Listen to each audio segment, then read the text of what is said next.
The pond that you see behind me is the original pond that got this homeowner into hobbyist about 8 years ago. We built this pond for him and his wife and the family, and they loved it so much when they moved into their new place, they wanted it triple to quadruple the size and way more water flow. This pond hasn't really been open for the season, so it's a little dirty, but once it's all cleaned up, it's a cool little oasis, but nothing like we're building them now. 1, 2, 3.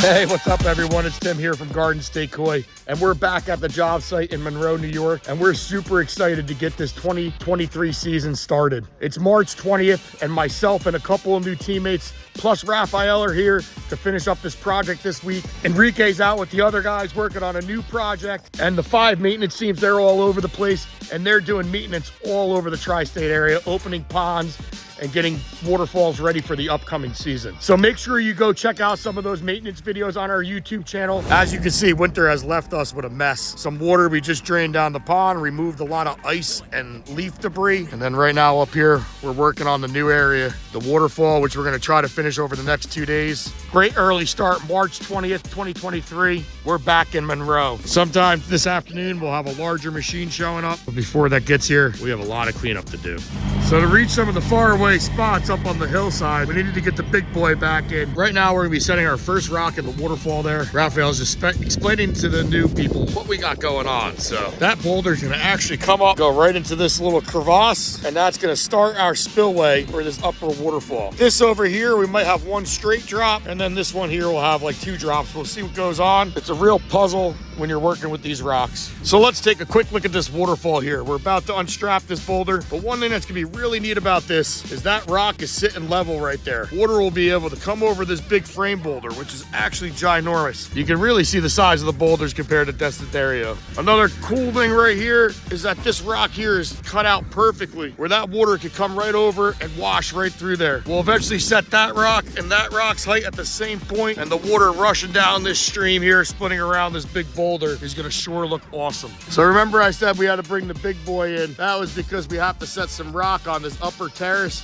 and we needed that long reach of the E85 to get the boulders all the way out here safely. The rest of the rock over here, we're able to set from down below with that machine, so that'll move along a lot more quickly. Being on this steep hill, tomorrow we'll be able to finish the rest of that waterfall up there once that machine's out of there, and that's our goal, to get that section done and right up above those buckets. That'll be Tuesday, and then we'll work our way down over here on Wednesday and hopefully finish up Friday. Let's see how we do. Don't forget, if you like what you see on this channel, hit that like button, press that subscribe button, ring the bell. It means a lot to me and my team. Thanks for watching. Happy birthday to you. Happy birthday to you. Happy birthday, dear Ralphie. Happy birthday to you. We're gonna light the candles. Make a wish. Got that log in place, and we're working on this little waterfall here and setting in the large boulders. Our goal of completing this upper area is almost there. Tomorrow is all the finishing touches on the waterfall.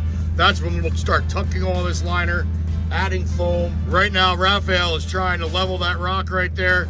That's gonna be his spillway stone, so we can see it from the upper patio area right here, as well as from the house down below. So right now, Raphael is gluing together the plumbing on the back of the spillway. What we're gonna be adding is a 2-inch ball valve and then a clean out tee. If we ever have a problem with this plumbing that's buried all the way down in the ground here, we could do a simple hose test, either with pressurized air, or we can run an ancillary hose that dumps back in. The air test is the fastest.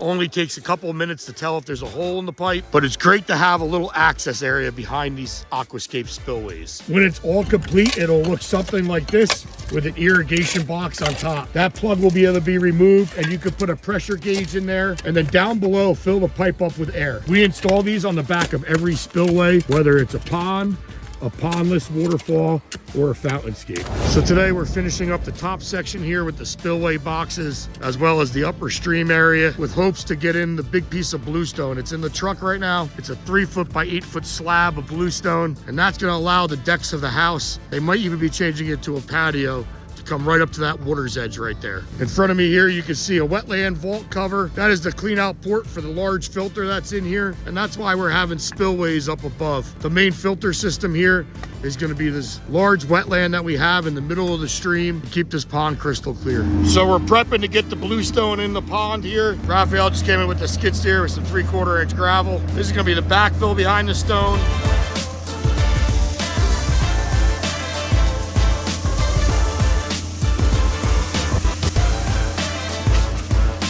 This is the 3-foot by 8-foot bluestone panel going in the front wall of the pond. So this is what it looks like on the back side of that bluestone slab. Before we go today, we'll pin it in with one more rock on that left-hand side right there. But we're backfilling with 3/4 inch crushed stone. That way we have no settling. We have plenty of protected fabric against the liner. This is going to be a really, really cool entrance point into the pond. This big boulder over here on the left-hand side pins that in. And then we got the big bluestone sheet here, and another boulder coming in on the right-hand side here to pin that side of the sheet in. That's a 3-foot high slab of stone sitting about 6 inches off the bottom of the pond. After the foam starts setting up, you flip the liner back over and push it down into the foam. That way you're not just relying on foam in this area. The piece of liner will keep probably at least 90 to 95% of that water coming over your spillway stone. After this starts setting up a little more, we'll push that foam down, add one more bead around the outside, and then finish rocking the perimeter of the waterfall off. So right now, we're at the point of washing the pond down. Pond is pretty much complete. A little final touches on foaming, adding some moss,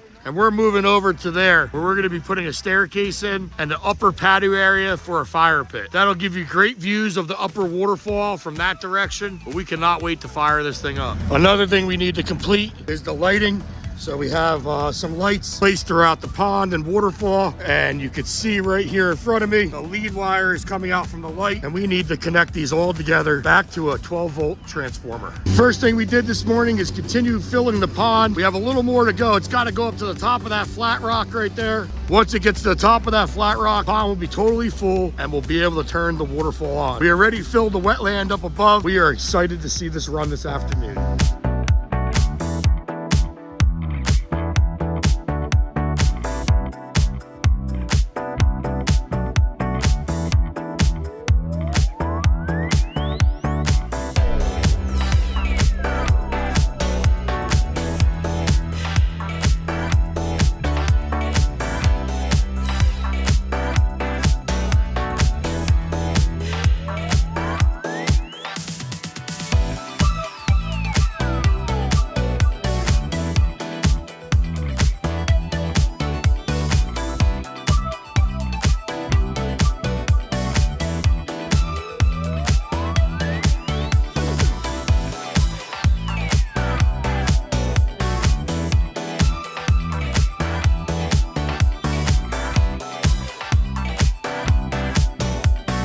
Remember, if you like what you saw in this video, hit that like button, press that subscribe button, ring the bell.